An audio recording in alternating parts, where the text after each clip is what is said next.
Bien-aimés dans le Seigneur, bienvenue à chacun, bienvenue à tous. Nous sommes en train d'apprendre à dire bonjour au Saint-Esprit avec l'homme de Dieu Bénéhi à partir de son livre Bonjour Saint-Esprit.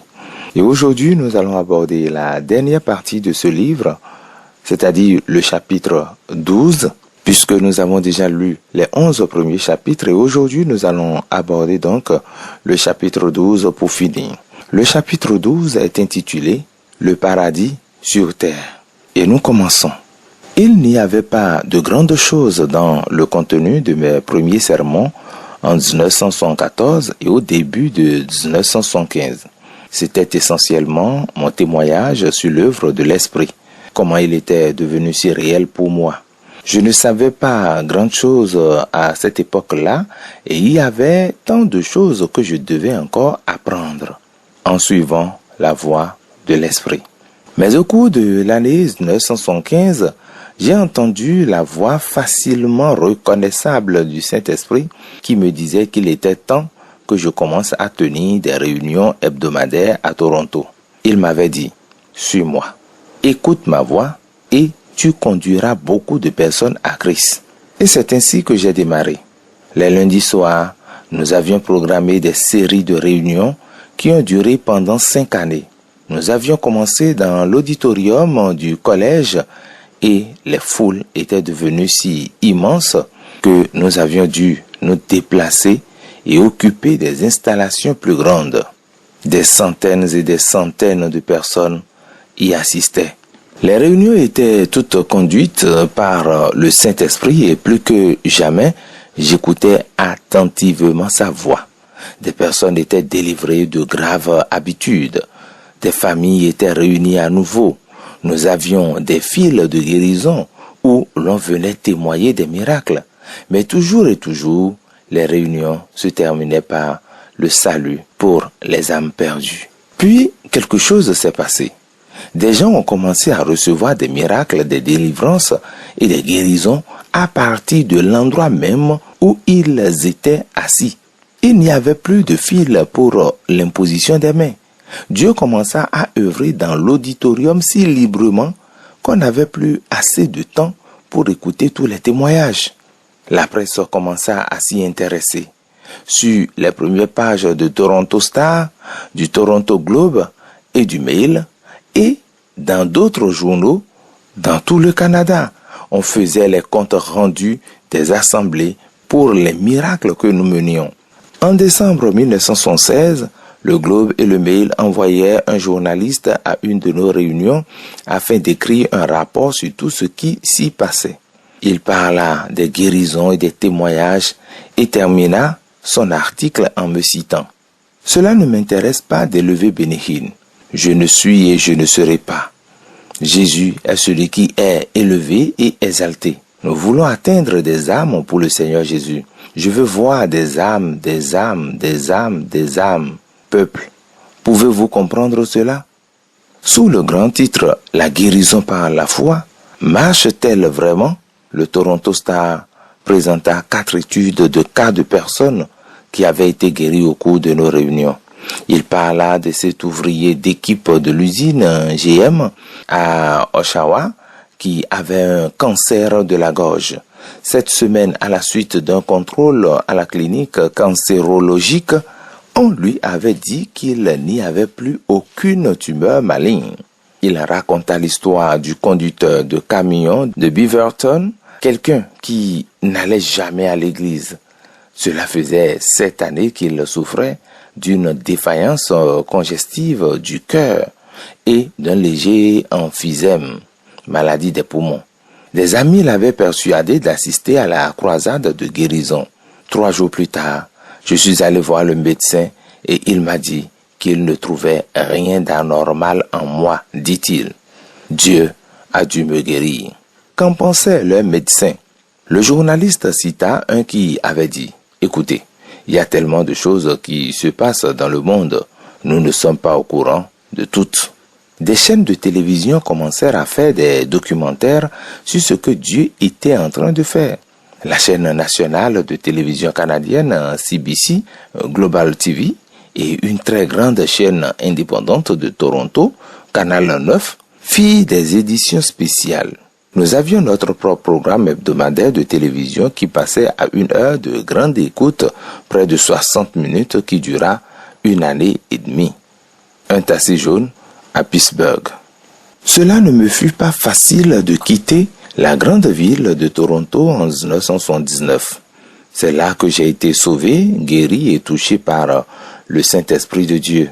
Il n'y avait que de bonnes nouvelles et de bons rapports de la part de la presse à propos de mon ministère. Cependant, une fois encore, j'avais promis de suivre la direction que me donnerait le Saint-Esprit. Je savais qu'il voulait que je construise une église et que je fonde un ministère international. Il m'en avait parlé au début de l'année 1977. Je me souviens exactement comment cela s'était passé. J'étais à Pittsburgh. Je me trouvais dans un grand taxi jaune lorsque j'ai eu une conversation avec l'Esprit au sujet du ministère. Il avait dit, le ministère, touchera le monde. Je me suis demandé, où sera-ce? New York? Los Angeles? Mais vous savez, l'Esprit a un merveilleux moyen pour nous conduire. En juillet 1978, j'ai fait un voyage à Orlando, en Floride, pour prêcher pour le pasteur Roy Hatton. Il m'avait parlé de sa fille Suzanne, qui étudiait au collège évangélique de Springfield, dans le Missouri. Comme j'étais célibataire, mes oreilles se dressèrent. Je me suis à nouveau invité une fois pour passer Noël avec eux. Et Suzanne était en vacances chez elle. La première fois que je la vis, le Seigneur me dit, c'est ta femme. Comme ça, tout simplement, je l'ai ressenti ainsi et elle aussi. Mais pour être certain, j'ai commencé à parler pour que Dieu me montre des signes. J'ai utilisé des toisons. Et pour chacune d'entre elles, j'ai reçu une réponse. Je me disais, est-ce une coïncidence ou bien Dieu voulait vraiment que je me marie avec cette jeune femme? Puis j'ai essayé un dernier signe que je croyais être plutôt difficile. Le 1er janvier 1979, je revenais par avion de San José en Californie pour Orlando. J'avais fait un court voyage là-bas pour prêcher durant la réunion de la veille du Nouvel An. Dans l'avion, j'avais parlé à Dieu. Je lui avais dit, si elle doit vraiment être ma femme, fais en sorte qu'elle me dise, à mon retour, je t'ai préparé un gâteau au fromage. C'était tout ce que j'avais imaginé de très difficile. Suzanne m'attendait à l'aéroport d'Orlando et les premiers mots qui sortirent de sa bouche furent « Béni, je t'ai préparé un gâteau au fromage. » Puis elle ajouta « Ne t'attends pas à quelque chose de fameux. Je n'ai jamais fait de gâteau au fromage auparavant. » Nous nous sommes fiancés 2 semaines plus tard et nous nous sommes mariés vers la fin de cette année-là. Alors que le temps s'écoulait, tout laissa prévoir que Orlando, Floride, serait l'endroit où je commencerai mon ministère universel.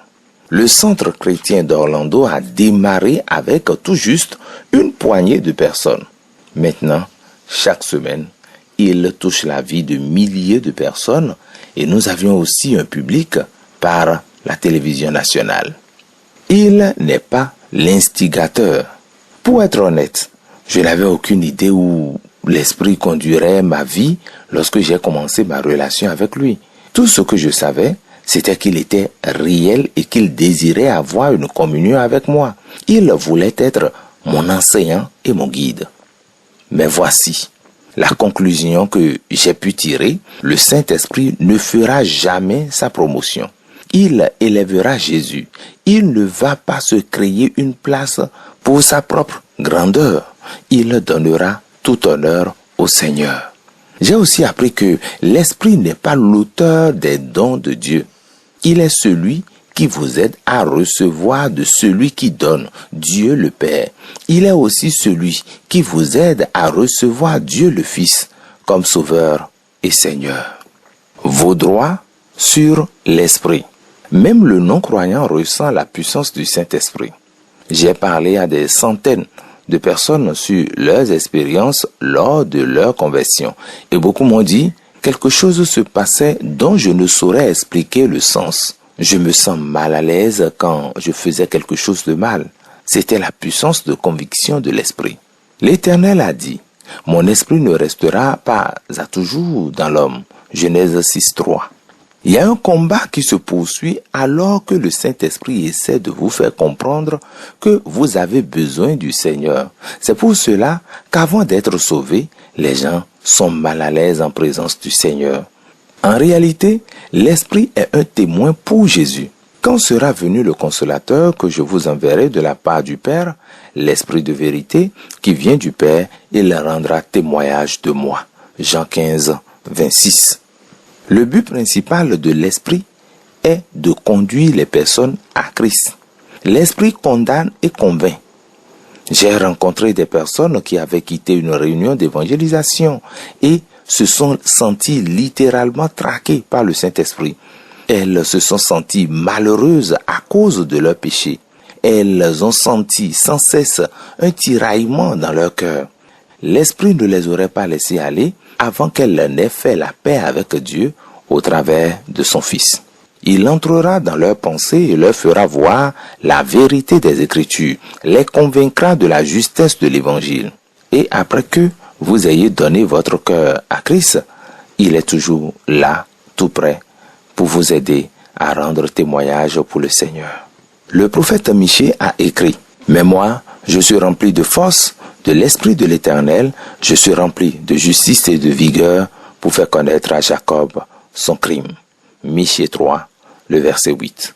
Il vous donne la puissance de parler. En fait, il est inutile d'essayer de proclamer la parole de Dieu à moins que le Saint-Esprit soit sur vous. Aide-moi. Lorsque vous dites, Saint-Esprit, aide-moi à connaître Jésus, il ne vous décevra pas. Il veut toujours vous aider. Écoutez ce que le psalmiste a dit. Ne me rejette pas loin de ta face. Ne me retire pas ton Esprit Saint. Psaume 51, 13. Et tout de suite après, il dit, rends-moi la joie de ton salut et qu'un esprit de bonne volonté me soutienne. Le verset 12. Le Saint-Esprit est disposé qu'à chaque fois que vous dites aide-moi, il dit je vais le faire. Lorsque vous dites enseigne-moi, il dit je suis prêt. Et quand vous dites aide-moi à prier, il répond commençons la prière. Il est juste là, vous insufflant le désir de prier. C'est lui qui vous donne cette faim urgente de parler au Père et au Fils. Paul a écrit ces mots puissants. C'est pourquoi je vous déclare que personne, s'il parle par l'Esprit de Dieu, ne dit Jésus est anathème, et que personne ne peut dire Jésus est Seigneur, si ce n'est par le Saint-Esprit. 1 Corinthiens 12, 3. Quand vous chantez il est Seigneur et que vous le croyez vraiment, c'est la preuve que le Saint-Esprit est en vous. Il vous utilise afin de proclamer que Jésus est Seigneur de tout l'univers. Dès l'instant où vous confessez la mort, l'ensevelissement et la résurrection de Christ, vous avez passé le test de l'Esprit. Les Écritures disent, reconnaissez à ceci l'Esprit de Dieu. Tout esprit qui se déclare publiquement pour Jésus-Christ, venu en chair, est de Dieu. Et tout esprit qui ne se déclare pas publiquement pour Jésus n'est pas de Dieu. 1 Jean 4, 2 à 3. Il dit encore, c'est par là que nous connaissons l'esprit de la vérité et l'esprit de l'erreur. Le verset 6. Votre salut est au cœur même de l'œuvre du Saint-Esprit. En fait, c'est lui qui effectivement vous adopte dans la famille de Dieu. Paul écrit, car tous ceux qui sont conduits par l'Esprit de Dieu sont fils de Dieu. Et vous n'avez point reçu un esprit de servitude pour être encore dans la crainte, mais vous avez reçu un esprit d'adoption par lequel nous crions Abba, Père. Romains 8, 14 à 15. Et voici comment vous l'exprimez. Par lui, nous crions Abba, Père. L'Esprit lui-même rend témoignage à notre esprit que nous sommes enfants de Dieu. Or, si nous sommes enfants, nous sommes aussi héritiers. Héritiers de Dieu et co-héritiers de Christ, si toutefois nous souffrons avec lui, afin d'être glorifiés avec lui. Les versets 15 à 17. Prêt pour l'adoption. L'Esprit vous a regardé et a vu que vous étiez orphelins. Il a dit, je vais l'adopter. Il est votre Père. Pourquoi? Parce qu'il est l'Esprit du Père. Vous vous souvenez de la chanson de Dottie Rambo, Saint-Esprit, nous t'invitons dans cet endroit. Elle avait été inspirée pour écrire Omnipotent Père, de miséricorde et de grâce.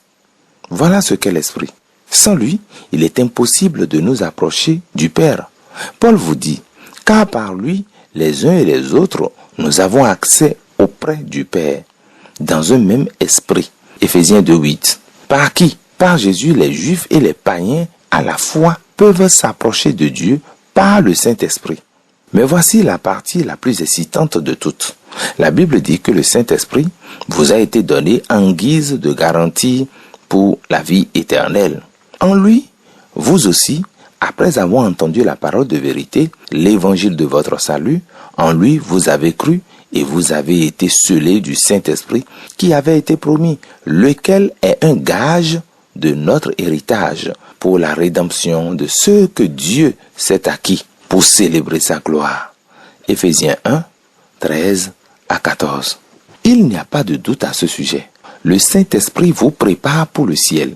Si vous êtes convaincu qu'il vit en vous, vous ne devrez plus jamais vous poser la question de savoir si vous êtes né de nouveau ou non, si votre maison est au ciel ou non, ou bien si vous avez la vie éternelle.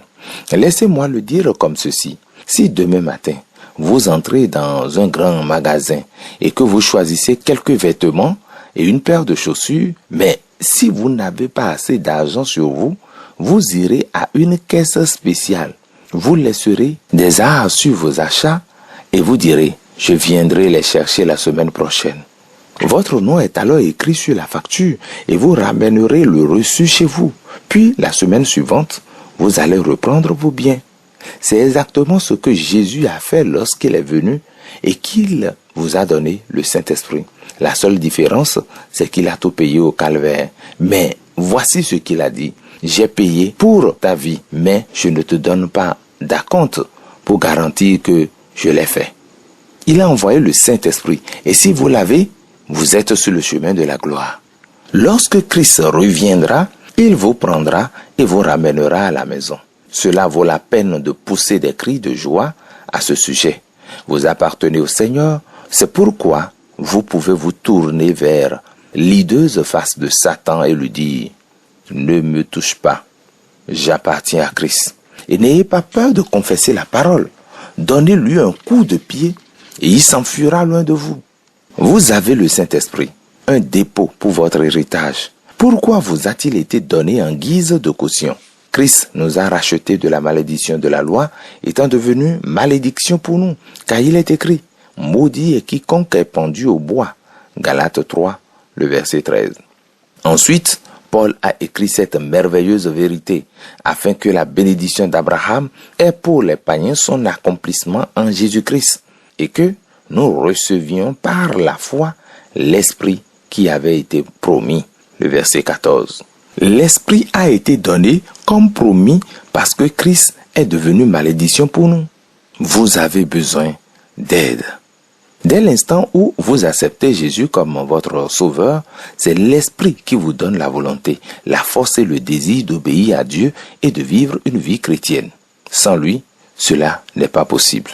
L'apôtre Pierre vous dit, puisque vous avez été régénérés non par une semence corruptible, mais par une semence incorruptible, par la parole vivante et permanente de Dieu. 1 Pierre 1, 22.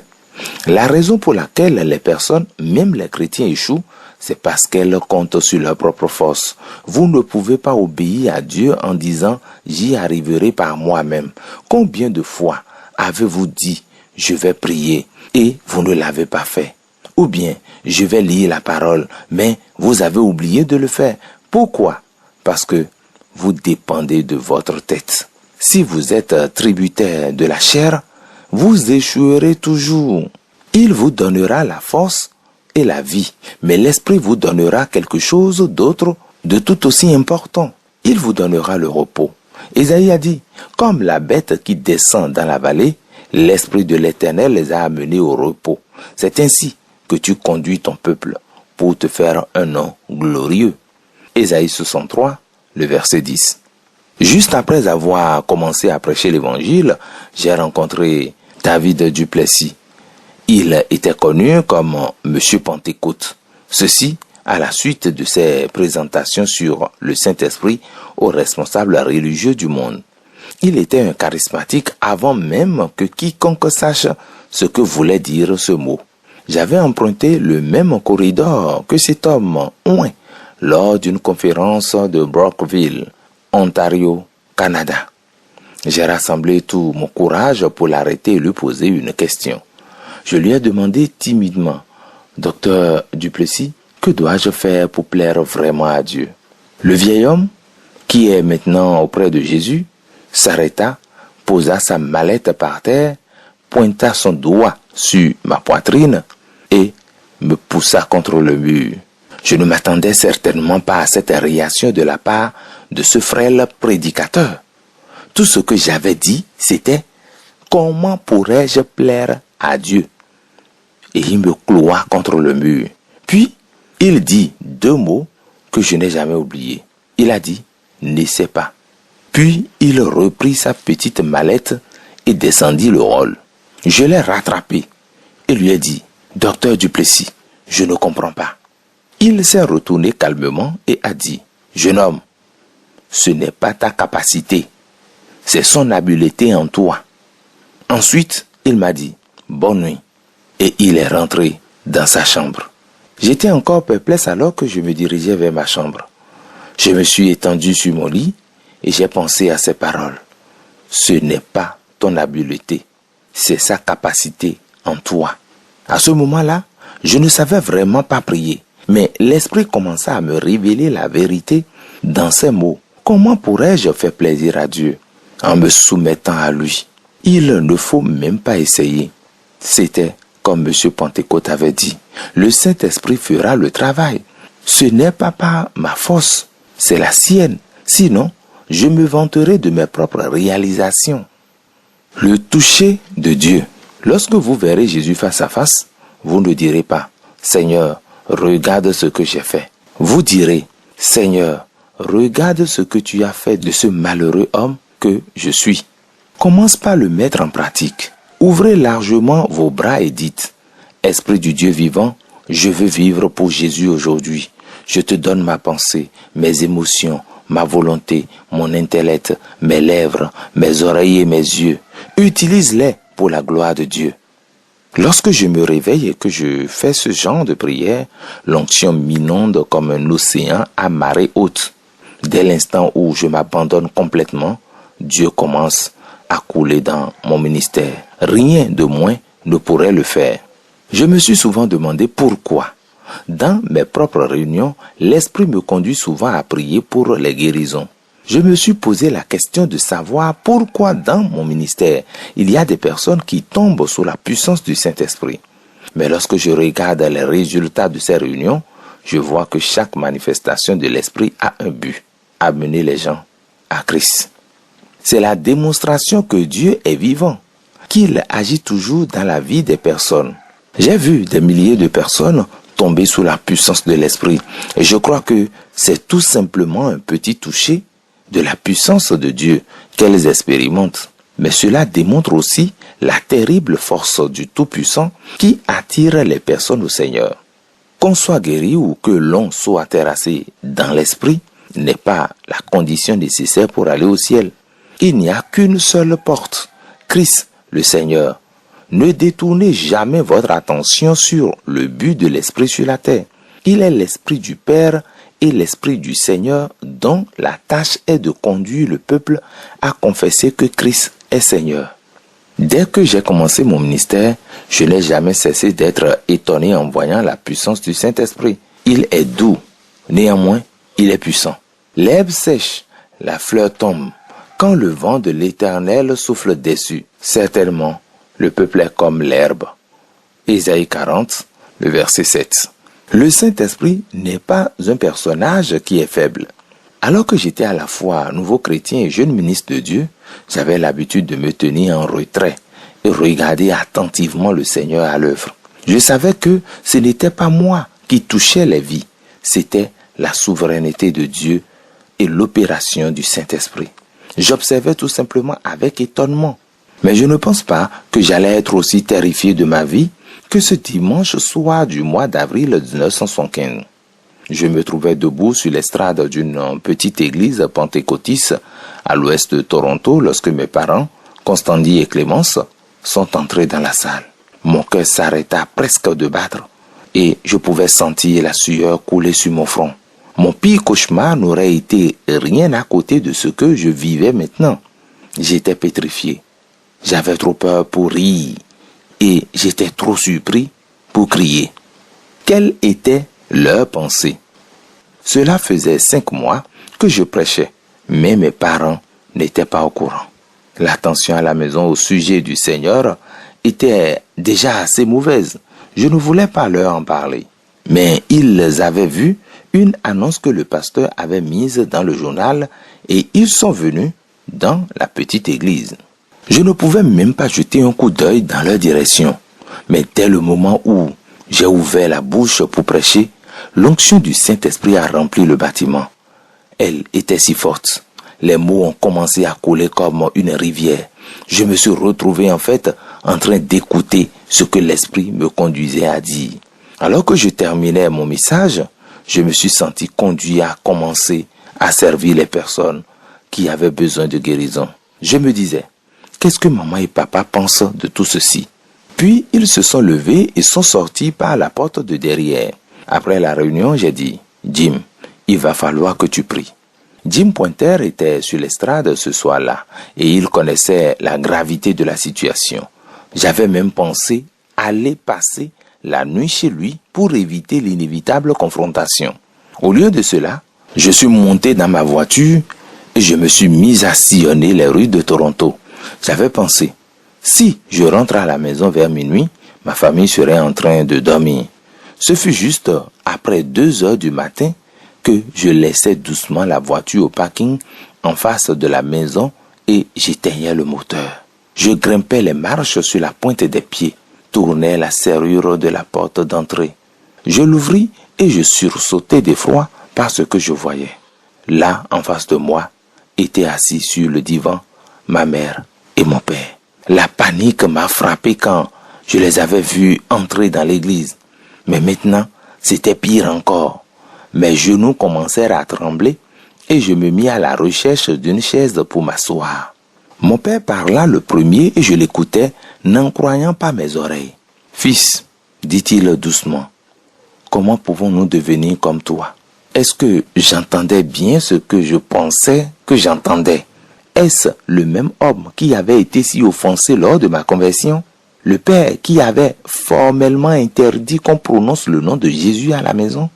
Nous voulons vraiment connaître, dit-il.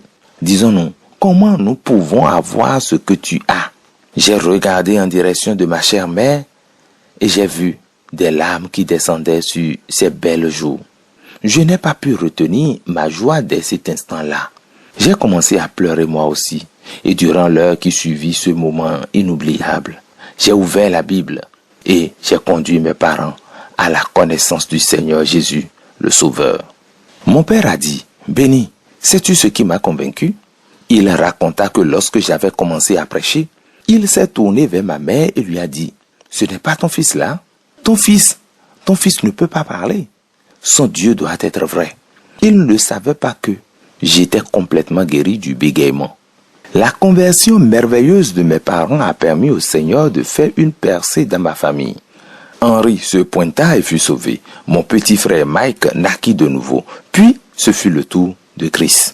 Si vous n'avez jamais entendu parler du salut de tous les membres d'une famille, ce fut notre cas. La maison des Hines se transforma en un paradis sur terre. Et le changement n'a pas été temporaire. C'était une œuvre permanente du Saint-Esprit. Aujourd'hui, Chris, Willie, Mary, Henry, Sammy et Mike sont complètement impliqués dans le ministère. Marie et Rose sont des chrétiennes engagées et ont donné leur vie au Seigneur. Et béni. Bon, vous savez ce qui lui est arrivé. Les choses essentielles d'abord. Tout aussi simplement que le Saint-Esprit a touché une vie et a attiré mes parents à Christ, il veut faire la même chose pour vous.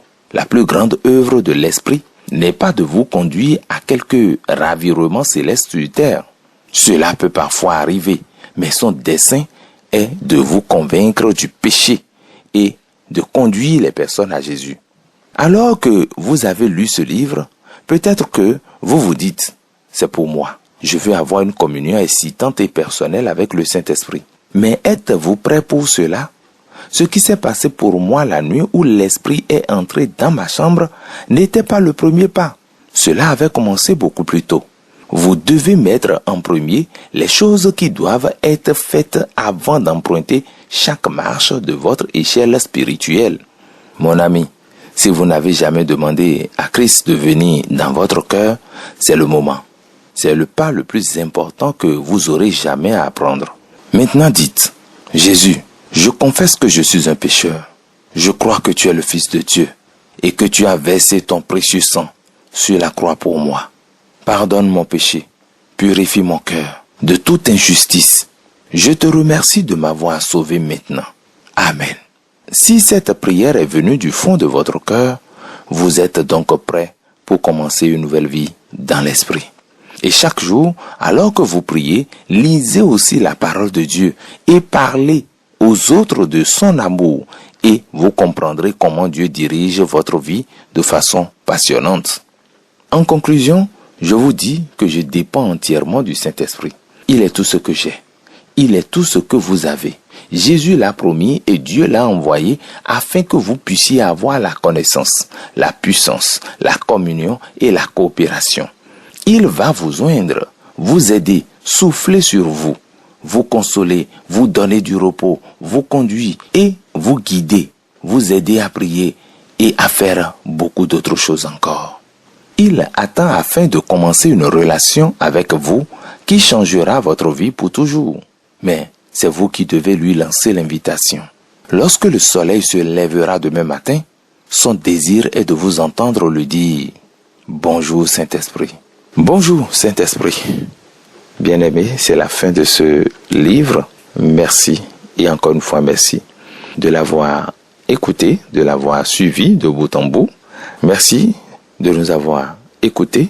Merci d'avoir choisi Radio Philadelphie. Demeurez bénis. Jésus est Seigneur.